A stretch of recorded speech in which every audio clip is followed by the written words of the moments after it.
Hi, I'm Caroline Drews, and this is your ABC45 Community Connections. We are outside, and I wish it was smell-o-vision because we are cooking out with Chef Eric Gephart and, say it, Kamado Joe.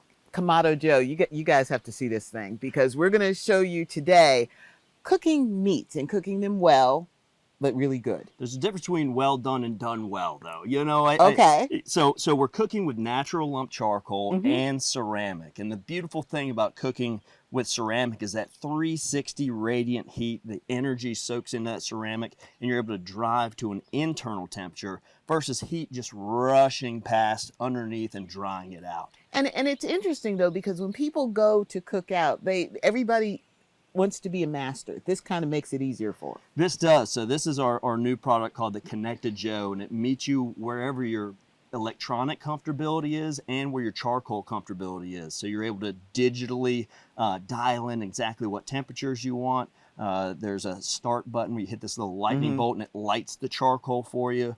Okay, I'm hungry. Yeah, show me and feed me. But one thing I love about cooking meats on a Kamado Joe is when you're cooking something, nice meat, and it's got that marbling, that fat content, it renders down, falls on the charcoal, caramelizes, and comes back up and smokes itself. So you're smoking the meat with its own drippings, and when you're using charcoal, your fuel source is your secret ingredient. It has that kind of primal itch you're trying to scratch, and it's like, what is that? What's that secret sauce there? It's the charcoal. Okay. Yeah.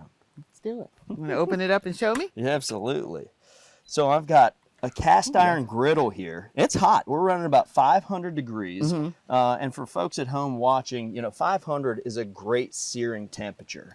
When we put, when we put a piece of meat on there, we want to hear that sizzle. That's the Maillard reaction occurring. The proteins are actually turning to sugar.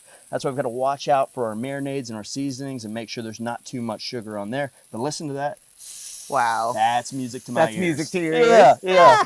That's telling us that the caramelization is occurring. There's not going to be any sticking.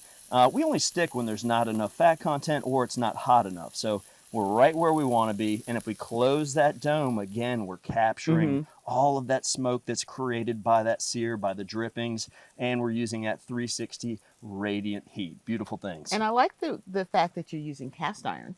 Yeah, I mean, everybody feels a little comfortable with cast iron. We grew up with it indoors, so it's yet another connection. Bring it outside, have a little bit more fun, and just it's more comfortable. It's more familiar. Chef Eric, I learned a lot. Hope you did too. Thanks for watching this edition of ABC45 Community Connections.